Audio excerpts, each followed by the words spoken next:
All right. Well, welcome everyone. My name is Britt Benavides. I'm the Senior Manager of Programs at NCFP.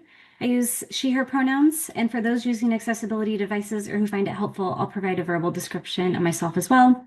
I'm a white and Latina woman with medium length brown hair, brown glasses. I'm wearing a black and brown striped fun patterned shirt with puffed sleeves. So thank you for joining us today for our monthly Fundamentals of Family Philanthropy webinar. The series provides guidance on the core tenets of effective family philanthropy, from motivations and values to governance, grant making, and succession. The series is designed to equip giving families with the latest information on evergreen topics in the donor life cycle through practical takeaways and diverse family stories that illustrate important practices. Before we begin, I'll briefly share about our technology. We're using Zoom's webinar platform, and your controls are located at the bottom of your screen. Closed captioning has been enabled. You can turn your captions on and off by clicking the CC icon. And we want this webinar to be interactive, so please submit questions for the panelists as they come to you. To ask a question, use the question box with the Q&A icon. And when sending in a question, if you wish to remain anonymous, please indicate that by checking the box to submit anonymously. As a reminder, this webinar is being recorded and a replay will be made available to all attendees, including the recording, transcript, and a list of relevant resources. If you experience any technical issues like I did, please reconnect to the technology or you can send me an email for assistance. I'll put my email in the chat in just a moment. And as always, you're welcome to chat with us on Twitter about today's webinar using the hashtag NCFPWeb. So before we start the conversation, we'd love to know who is in the room with us. If you could please answer these poll questions. What's your role or affiliation with family philanthropy? Does your organization have a place-based strategy? And what are you hoping to learn during today's presentation? I'll leave this up for a few moments.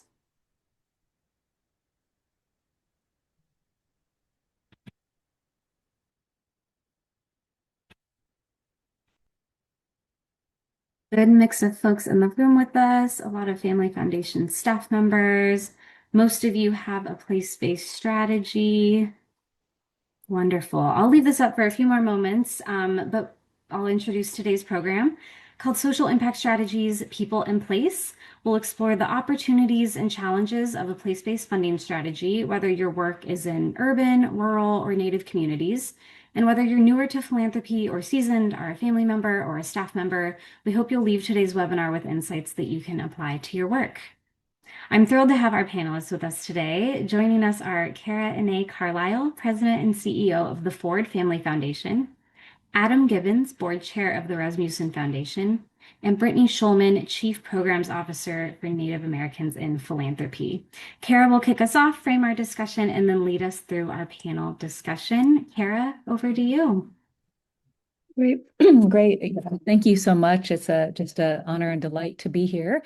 I'm now seeing the results of this. So there's a lot of staff here. So maybe a couple background pieces on myself and then a little bit as we kick off for the webinar. I have the pleasure of serving on the NCFP board, and I've been in philanthropy for, I can't believe it, but almost 20 years.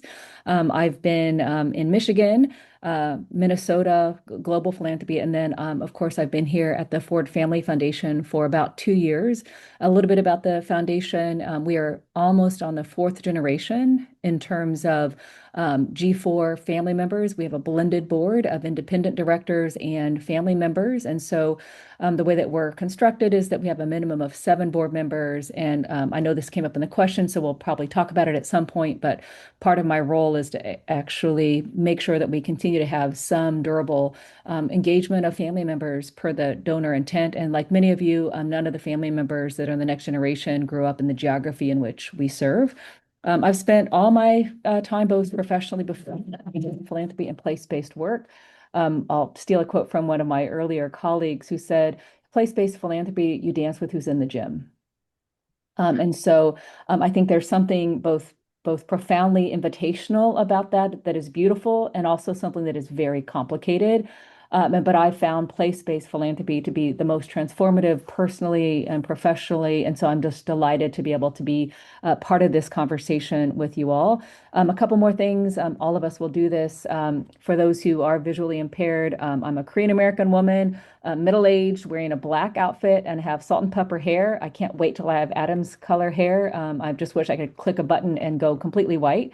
But just delighted to have the opportunity to speak with you. A little bit about the foundation. We're one of the largest rural foundations in the country. Our endowment is about 1.2 billion. We have about 60 staff, two main offices, and then we have about 9 or 10 staff that are embedded all across our region in Oregon and in Northern California. And we do responsive grant making, legacy programs of our founders, and then developmentally, we're beginning to think about systems change and policy advocacy because we're through our teen years and we're sort of an early adult, and so we're taking on more complex work. So that's probably enough about me as I shift into a little bit more conversation and some slides here. One is that this conversation really is about place-based work writ large. And so it is urban, rural, everything in between, and Native communities in particular. So you'll hear quite a bit about that with the speakers as we go through.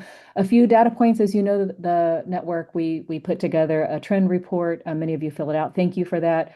So throughout the decade, there's been a consistent focus on geography among family philanthropy and among our members, many of you, of course, and with nearly 2 in 3 foundations, or 64%, in 2020 25 studies reporting a primary focus on geography, which again, I think is the most profoundly invitational and probably some of the most difficult. Families' current connection to the community issue is about 48%, which really drives the focus. So family really has a strong drive of that. Next slide is most family foundations that focus on a specific geography do so at a local level. About 66%, compared to 2020, fewer foundations have a statewide focus. Again, I'm biased, but I think is so powerful to be able to be in community and to understand interdependency in place-based work. And then finally, when asked about generational dynamics that affect family philanthropy, about 1 in 4 respondents cited that younger generations have moved away from their primary geographic location. And so that's up from 15% the last time we did it in 2020. So again, some of these trends have already showed up in the questions you've submitted, and certainly I'm living with those at the Ford Family Foundation here in Oregon. We'll be excited to dive into some of that. I've said it a little bit in my intro, and I'll just say one more thing that I've really learned. There's been a lot of debate, and I was featured in an article around spin down or in perpetuity recently, and it was a small piece, but the example that I shared there was a 20-year project, and some of these research reports will be shared in the follow-up by staff, but we work in one of the poorest counties, and it was where a lot of the money was made from our founder in the timber industry. And we work with maternal child health and child welfare as a lot of the programs around the constituency for the foundation. And after 20 years, because the foundation started out all responsive, it's taken us a while to begin to specialize and begin to think about systems work. There's a report that we put out around parent engagement where parents who had been separated from their children are now reunited with their families, and they are now training the county, and it's starting to be training counties all over the state. And one of the things that, having been in national philanthropy and international global philanthropy, where you have initiative as a part of your mix, those can be really powerful depending on what you're trying to accomplish. But in place-based work, the transformational and generational transformation that happens when you are in deep relationship where you can't go to maybe the best of the best, and you can't look for that. And again, I'm not saying that's wrong at all, but there's a difference between being able to pick the winners across the world, which I've been in that philanthropy too, and that's exciting and powerful and important. But in place-based work, it challenges, I think, this question of vulnerability as a funder and community and intimacy. And I deeply believe, maybe more on a spiritual level, around the interdependence of all of us. And so what affects me affects you. And in place-based philanthropy and in local philanthropy, there's nothing more profound for me as somebody who has the privilege of being in this seat to be in that transformative space. And so I want to say thank you to all of you who are wrestling with this space. It's not easy. Sometimes I wish I could fly over someplace else and do something else. But the humility and the love that is at the core of philanthropy, I think, is what persists. And so I'm just delighted to be with Adam and with Brittany as we begin to talk a little bit more about place-based work, and again, appreciate all of your work. with that, I am going to invite my other speakers in and maybe Adam and Brittany, you can each introduce yourselves and a verbal description of your appearance. That's the first time I've done it, so we'll let folks know if we're being honest about our level of speckled salt and pepper hair and other things. But maybe Adam, I'll start with you, and then Brittany, and then talk a little bit about the foundation or the funder that you work with. Thanks, Kara. Hi, everyone. It's great to be here. I have participated in a number of NCFP webinars over the years, and I always find that I learn so much from my peers. So thanks to NCFP for doing this. Again, my name is Adam Gibbons. I am a nondescript white male wearing what men used to wear many centuries ago called ties around their necks. I'm also wearing glasses today. Let's see, I've got gray hair that started coming in early when I was a lawyer and then an investment banker. And then it got really gray when I became chair of our family foundation board about 4 years ago. I've been on our foundation board for 20 years. The foundation I'm speaking of is the Rasmuson Foundation, founded in 1955 by my late grandfather and late great-grandmother. Founded really to give thanks to Alaska. Our family feels like it owes everything to the state of Alaska. Family was in commercial banking for 80 years, but the last certainly several decades have been about giving back to this state, again, to which our family owes so much. Our foundation today is about 850 million, so our payout is 40 million or so a year. We have a staff of 30 staff members. Gretchen Guess, who many of you know, is our current CEO. We have an active board of 12 board members, half of whom are Rasmussen family members. Only 3 of those 4 family members live in Alaska right now, and 3 are outside. And the other half of our board, 6 board members, consist of what we call community members. They are non-family Alaskans living around the state that will join our board for, call it, 6 to 8 years at a time. We make small grants as small as $5,000, and we make large grants, multi-million-dollar initiatives that will pay out over years. Again, we focus on Alaska. It's in our charter, which is in many ways liberating. The charter that was filed in 1955 by my grandfather said that this foundation will focus on Alaska and Alaskans. So there's no debate at the board level about whether or not we're going to give outside of the state. We really don't. We have in a couple of very limited circumstances, but that's really where there was a heavy Alaska nexus.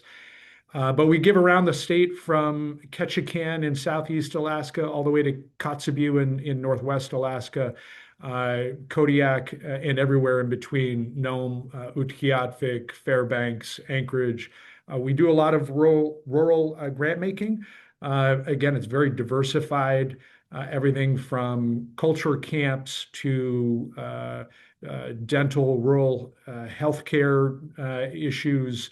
We just had a major storm in Alaska and Western Alaska, so we had a big emergency relief fund trying to help the several thousand people who lost their homes and really lost everything in that major storm. But we'll also do things like support fishermen in buying fish quota. So it's very broad, but we're defined by our geography. And I'll stop at that. That's a mouthful. Thanks, Kara. Thank you. The only correction I would say is that Adam's a very good looking, not nondescript is not capture. So Adam, so I'll embarrass you a little bit because I Thank have you. the I'll send you microphone. my check later. Thank you.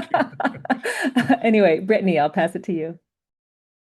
Tanake Harura, I'm Brittany Schulman. I'm a light-skinned Native woman with dark hair wearing brown glasses and orange and black earrings and a white shirt. I'm currently Chief Program Officer, and normally I'm operating out of Cass Lake, Minnesota. However, I'm calling in today from Washington, D.C. at our main office. So Very nice to be here with you. And Native Americans in Philanthropy, we aren't a funder, but we are the PSO or PIO, whatever folks want to call us. We are operating at the intersection of Native communities and philanthropy.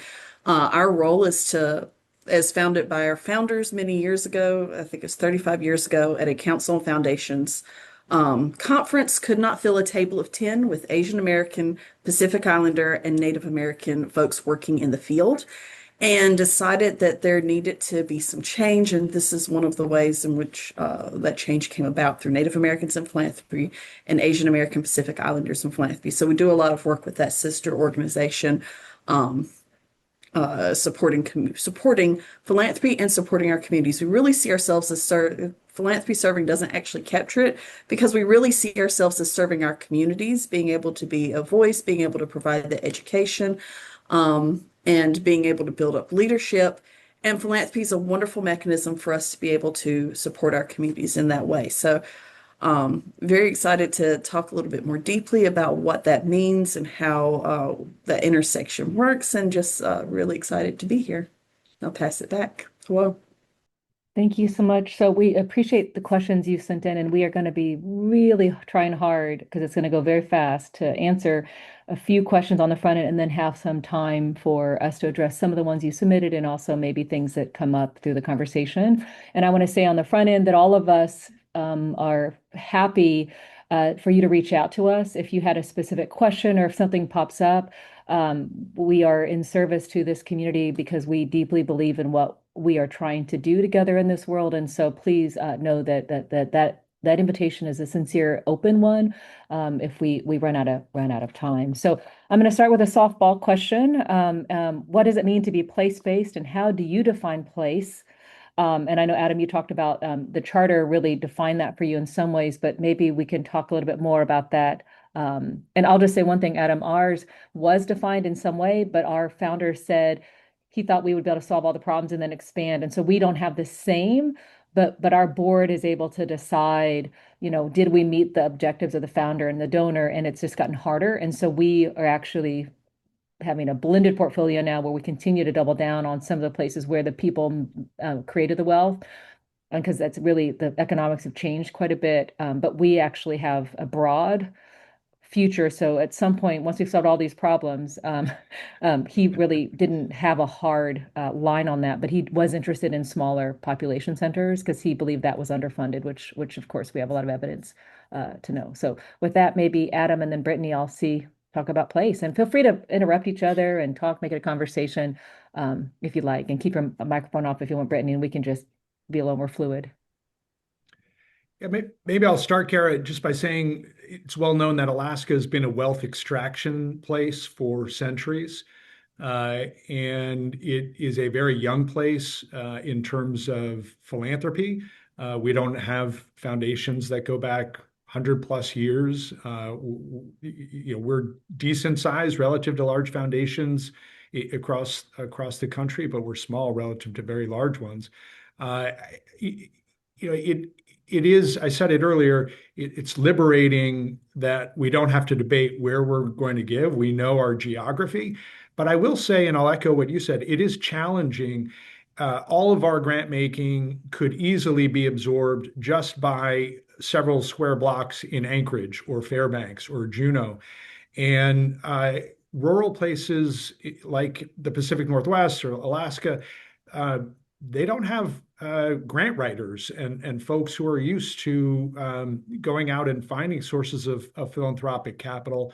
And we know by our own grant making, which we map and study, where we are not hitting parts of Alaska. And that's why we have a staff of 30 who are very proactive, don't sit on their chairs in Anchorage, but get around the state and talk with leaders about what those social challenges are in their communities, and try to offer some help. And sometimes that's just convening or an introduction, or gee, maybe there's another foundation that is giving in the arts, and maybe they would be somebody you should talk to. We do a lot of introductions in Alaska. We try to bring other national funders to the state and get people excited about those opportunities. But it's not easy if you just sat in your chair at your desk, you're never going to reach all the communities you want to reach. And we have to. We feel an obligation. We've got to give back to everyone in our state, not just the big urban centers.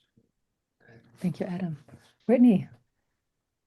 Before I can talk about what place-based means, I want to first start with our values because that's really what drives our work and how we operate. So we operate under the 5 R's of Indigenous philanthropy, and that starts with relationships, knowing that we are all in relationship, not just with each other, but also with land, with animals, with plants. Like there is a relationship there, and each relationship comes with a responsibility. If you think of it in your own family, if you are calling someone mom and they're calling you child, then there's a responsibility there. As your mom, they're responsible to take care of you. And then as they get older, you have a responsibility to take care of them because those responsibilities are the third R, reciprocal in nature. That reciprocity is really embedded in a lot of different ways in our communities. For example, in our language, we say ama, and that is for granddaughter, but it's also for grandmother. So again, that cyclical nature of those relationships. And that also leads to redistribution. Redistribution isn't just about dollars and cents, although yes, please and thank you. It's also about that knowledge sharing, as Adam talked about, making introductions. Once you learn something, you give it back to community, you give it back to your family. That knowledge isn't meant for you to hold and hoard, just like dollars aren't meant to hold and hoard. So many of our tribes had different mechanisms for redistribution, whether it was a giveaway, whether it was a potlatch, whether it was a throw. There were all these methods for how do we give back to community and spread what we have. And then the fifth R is respect, knowing that we are all on this journey together, and you have to be able to support yourself individually as well as collectively. And it's not separate. It's all one and the same and part of the thing, part of the way we move together. So it's from that values base that we understand. I know there's this movement several years ago with land acknowledgements, where I think sometimes it missed the mark. It wasn't just acknowledging that there were people who used to live here or people who live here now who were indigenous and cool. It's actually supposed to be about acknowledging the relationship between people and place, because we do call land in a lot of communities mother, or we call certain places. That relationship is so important. So understanding that as Native people means that a lot of the work that we do is very place-based. And as a national org, that's the lens through which we operate. And we do that work through partnerships. So we do have lots of partnerships. For example, we have a program, Power and Solidarity, where we're working with two other PSOs, APIP, Asian American Pacific Islanders Philanthropy, that I mentioned earlier, Native Hawaiian Philanthropy, and we're working with Native Hawaiians in Hawaii on building those deeper relationships between national funders and the work that they're doing. There is some amazing things happening out there. Same thing in Alaska. We're in partnership with folks up there and really looking at how can we build deeper opportunities for our Alaska Native brothers and sisters to bring more funding and opportunities to those places. So every time we have we're looking at a specific geography. For example, with our conference, we always have a local advisory committee, and that committee has a lot of say in how we give back to that community. Not only do they tell us like this is what the protocols are, this is how we see ourselves. It's also as part of that community. Now, how are we also ensuring that we're paying for vendors, that the vendors are coming from community, that we're giving back to that place. We're not just coming to extract and have a good time. We're going to do that too. And we're also making sure that those dollars stay in community. Thank you Tara, so it's much. Adam. Could I pick up on something that resonated with me that Brittany just touched on? Yes. I'll try to be brief. We were founder-led basically for 60 years, and our board, in a big strategic review a couple of years ago, adopted our first written set of values, and they're values that I think resonate with everybody about respect and community and partnership and collaboration. One of the things that Brittany touched on was having a on the ground community touchstone for how you enter community. And I think we had to learn that we were unwittingly not respecting the natural power imbalances that exist when a big foundation like ours comes into a small community, and try to rethink about how we enter community with greater respect and with greater attention to having that being community led. And I'll give you a real quick example. For years, when we would enter a small community, either alone or with other funders from around the country, we would typically tell a community, here are the 8 nonprofits or groups or people that we want to see, or 10 or whatever it was. Please set up meetings or a day of meetings so that we can see all of these people. We realized that we weren't really respecting at all what the community or whom the community wanted us to see.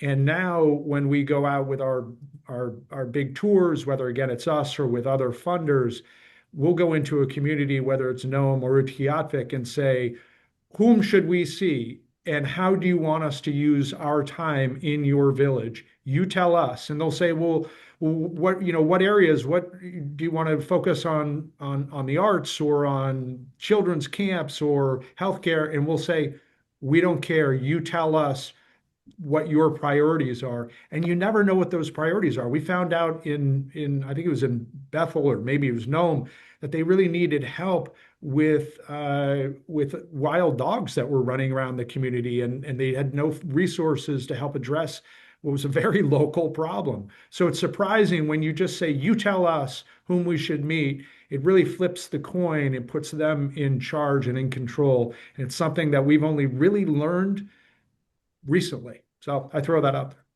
Well, maybe Adam, I'll try to connect and connect dots between what you and Brittany said around the Ford Family Foundation. Like I said, we were about 30 years old and we were responsive for the first. So when the money was in its current form given and the board was set up, this was really in the late 90s. And so the first CEO and the third CEO really was setting everything up, building an office, really trying to establish what does it mean to be a foundation. So all of that really complex work.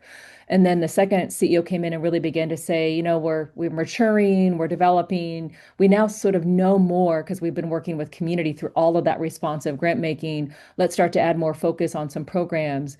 And so me coming in as the third CEO, we have built so much at the community level around doing what you're trying to do in Alaska, which is really listening to community. There are lots of terms in the field right now. Trust-based philanthropy is one of those.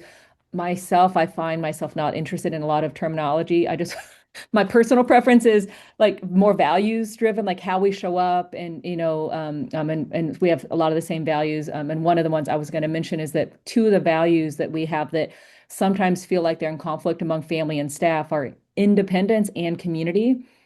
And so as we're maturing into this new realm of what do we need to do to really support brighter futures for these places, particularly in rural areas where the power dynamic politically and policy-wise have really sort of gotten stuck a little bit, where lower population areas have less population, so they have less governance power.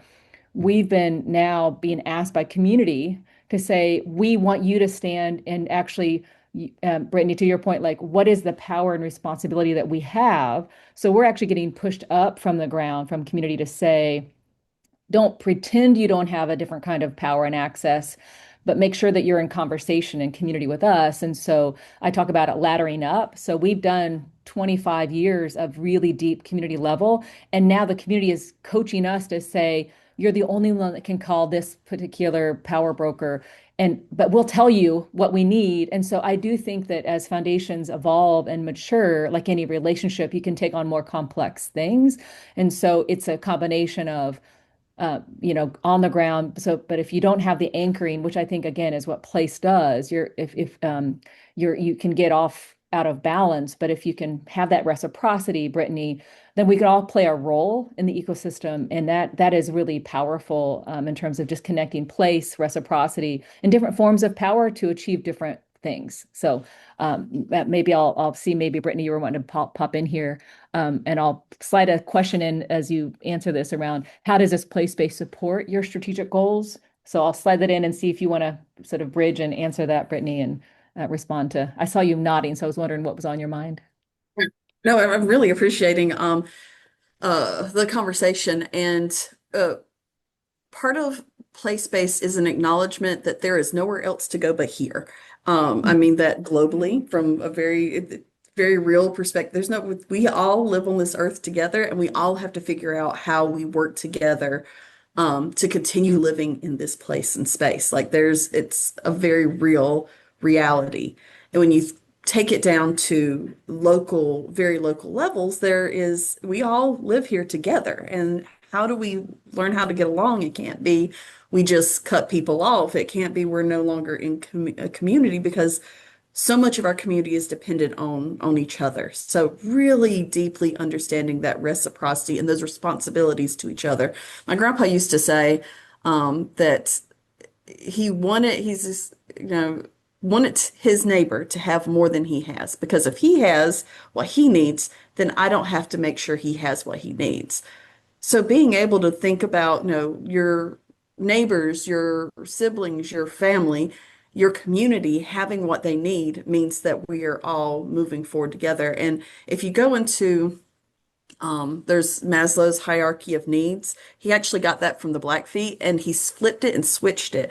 Whereas Blackfeet understanding is that you actually have to self-actualize. So there is this need to understand yourself as an individual. What are you here for? Why are you here? What is it that what are your strengths? What are the things that you're naturally good at? What are the things that you're growing into? Once you self-actualize, you really can feed the community even deeper. So, sorry to go on that bit of a tangent, but to bring it back to philanthropy, I think there's such an opportunity, and we have a report with Bridgespan that talks about all the entry points. If you're interested in understanding how to work with Native communities, there are people entry points, program entry points, place entry points, value entry points, and innovation. There's so many really cool things happening in Indian country, whether that's rural or reservation, because we're everywhere. And I think there's a lot that an Indigenous worldview can offer all of us when we really look at how we operationalize our values and what that looks like. And I hear you saying in lots of different ways that the core values and animating those in places really does, at the core, drive the kind of strategy you do. And it also ensures that those strategic initiatives have a better shot because they're there as a reciprocity and a relationship in the places with the people, really, really deeply grounded in core values. Adam, what would you say around place-based and how that ties to strategy formation or advancing your goals? Yeah, again, as I touched on earlier, we went through a strategic review a few years ago when Gretchen came on board and became our new CEO. And one of the things that all boards and particularly chairs stress and worry about is, well, how much are we spending on the operations of what we do? Couldn't we just simplify this and just give out grants and not have so many people and not have offices? And we had big debates, and the answer was, we need to spend money to be able to be more effective in how we give out money and how we make our grants. And it requires having a big staff. It requires having a board that is willing multiple times a year to get on airplanes and fly around our state and be in community. So I get back to this strategic tension. I remember 20 years ago, my uncle, who was my predecessor, saying we'll never be more than 15 people of staff, and then we'll never be more than 20. That's it. 20 is the most we're ever going to be.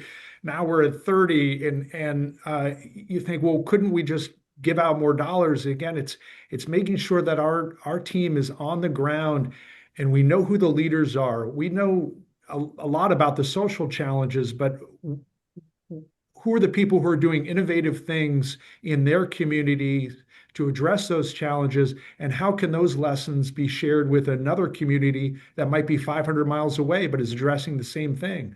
So strategically, it's a lot of work. It's a lot of commitment to getting out, getting away from the office, and being in place and building those partnerships, listening. I mean, we do listening tours, both in person and over Zoom, where we just listen to, again, the leaders who are on the ground doing the hard work, and trying to be more educated, so that when we are there and we are asked to provide capital or whatever it might be, we can do so more effectively.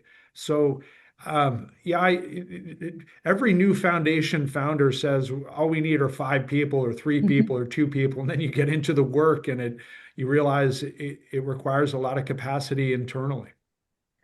Well, maybe I'll respond to that too, just a couple of reflections, because I worked with another family foundation, which was majority family. And there was this beautiful moment of vulnerability when one of the family members had said in an intimate setting, I was taught by my predecessors that my success as a board member was around looking at that ratio of cost between operations and payout. And so what was beautiful about that was that there was the honoring of the stewardship that came from like receiving that guidance as a young person who started on the board in their 20s. Didn't quite fit. It was like an ill-fitted suit. And it didn't, but until we were able to open up the conversation of really duty and stewardship and honoring, that really became a place of stress for us. And so I think that's why these communities are really important, because in some of family philanthropy, I would argue, is how does each family and generation be invited to bring that complexity of their experience in and still honor donor intent, and know that they're part of that by design. And so sometimes you don't know how complicated it's going to be. And so I want to say that I'll say one other concrete thing. The foundation I'm at now has a role that doesn't give away any money by design. They're called field coordinators, and they're embedded all across our region in home offices. And because it's such a complicated dynamic around this time of identity, we've thinned everybody out instead of thickened all of our experiences of connection. The foundation becomes one of the very few places that continues to provide the convener, the credible. We don't have to get elected to office. We're not raising money. So if we do it well, we can be a neutral, honest broker that help people stay at the table. And so those are all overhead costs that they give no actual money, no grants, because we don't want them to be in that power role. We want them to be seen as connectors on the ground and problem solvers. And that's a very different expression that is unique. And if you want to talk about that, we've got research on that as well. And then the last thing is that we started about 8 years ago providing data, organ by the numbers. This will also go in the materials in the follow-up, but that was a way for us to make sure the entire state was seen with data that we produce. It goes out under our name. We goes to every decision maker. Again, we realized that they didn't have data about rural communities in this case. And so you can compare those. And so again, place-based philanthropy over time, I think, is unique because you are going to have a diverse portfolio. You're going to do operating programs. Maybe we do scholarships, we do responsive grants, and now we're doing policy. And those are very different that we would not have even imagined when we just did responsive grant making. And so I just want to say it resonates with me, the model of how we do our work in places. If it is responsive, and we do learn, if we actually can step into more complex things, and at a time when I think it's super valuable. Whatever your endowment size, there's just a different kind of power and hopefully deep love for the places that we animate in our stewardship of the work. With that, I think we are at time for questions, and I want to slide in because I feel like we've sort of talked about some of these in the questions that we had thought about before, and I will see if we have questions that are teed up that are coming from the queue. And so one of them is, can a foundation with a 40 million in assets and family members from all across the country actually be place-based? So who wants to start with that one? Maybe Brittany, because you have a more similar um, um, um, context, even though you're in a slightly different philanthropic configuration. Absolutely. And I would say, yes, it's going to take a different level of work than, say, a foundation with family members that are all in the same place. And I think there are ways that it can be done and should be done if there is that, if there's that intent or need to be. I can say very clearly that whatever place it's looking at, those 40 million can be useful to so many people, whether it's a small, tiny grant or a large grant, but really it's about how are you investing long term in that area. So I would say one of the things our board did in 2019 as we were going through a transition was actually said we wanted to make sure that our organization could be national in scope. So we went all virtual before the pandemic, which was amazing, because so many of our Native people are place-based people wherever they are. They're wearing multiple hats.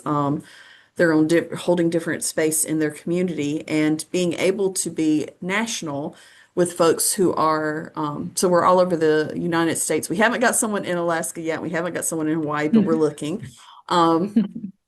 Because we know that having people in community just makes us a stronger organization as a national organization. So I do think there's a way that it can be done, whether it's looking at how family members come back or make sure they revisit or make sure they have an understanding, whether it's having that foundation look at who's in that community and pulling from the local community and having some sort of balance, whether it's a funding committee or board members that are still in that place. So I think it can be done. I think there's a lot of things that have to be asked of that foundation.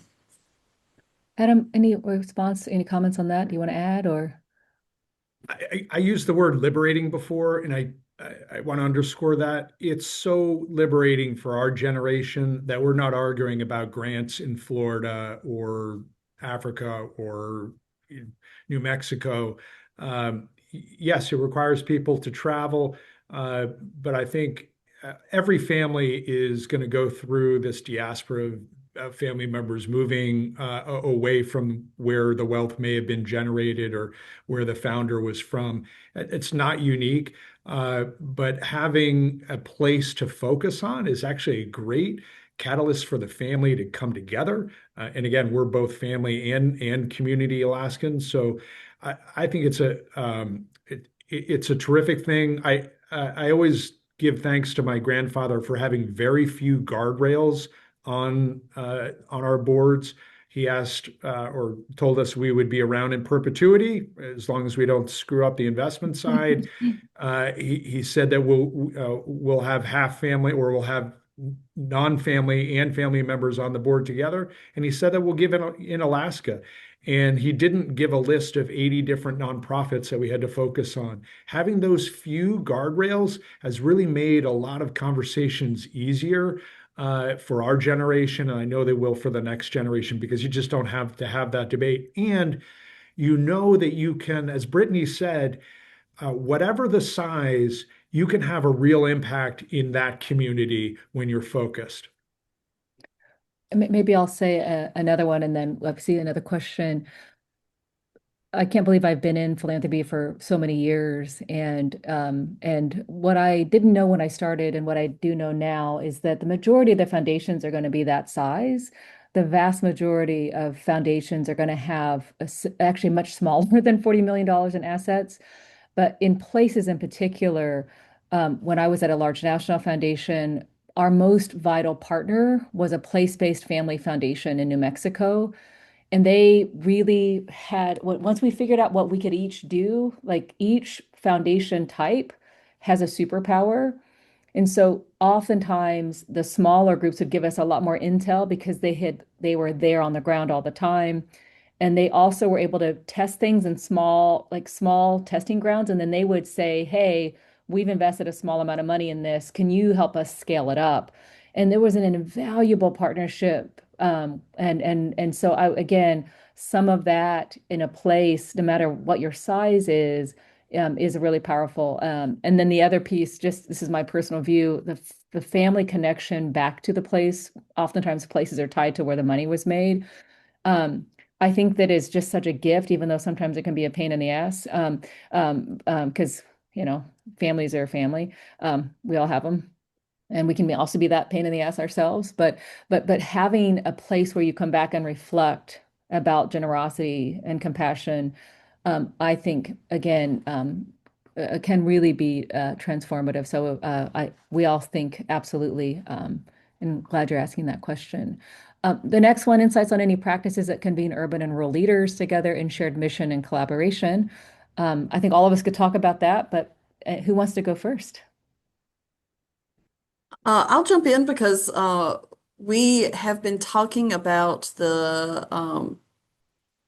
urban Indian rural reservation divide for about 40 years now because of the policy of the federal policy of relocation, where the federal government said, we're going to move you from, if you sign up, move you from the reservation to an urban center. You're going to get a job. It's going to be education. It's going to be great. And then specifically place Native people in, did not create a Native ghetto. They specifically moved us around the city. They also specifically moved folks from, say, South Dakota down to Albuquerque, from Oklahoma up to Portland. So you have this really interesting mix of Native folks in urban areas, and about I think it's 78% of us don't live on our homelands. So there is this really interesting thing that's happening in our communities because the trust and treaty obligation uh, that Native peoples have as part of the federal government does not end at reservation borders. So there's been lots of conversations about what does that look like and how can we bring different leaders who are in these different locations together. A lot of it does have to do with what is the issue that we're currently dealing with, and housing being one of them. So there are so many local coalitions around how to support housing. For example, in Minneapolis, you have Little Earth, which is one of its kind. It's utilizing tribal funds. The different tribes in Minnesota are able to ensure that their folks have somewhere to live in the city, and also there's an opportunity for them to get the services that they are afforded to get that are right there where they're at. And then there's a way for them to also be connected back home. So really, when you find the topic, when you start with values and you start with the issue that how we get down to the root cause issues, then you're going to be able to bring people together and people are going to be able to have those conversations about solutions. Often you have to start with how do we get to this place? And then we can move forward from there.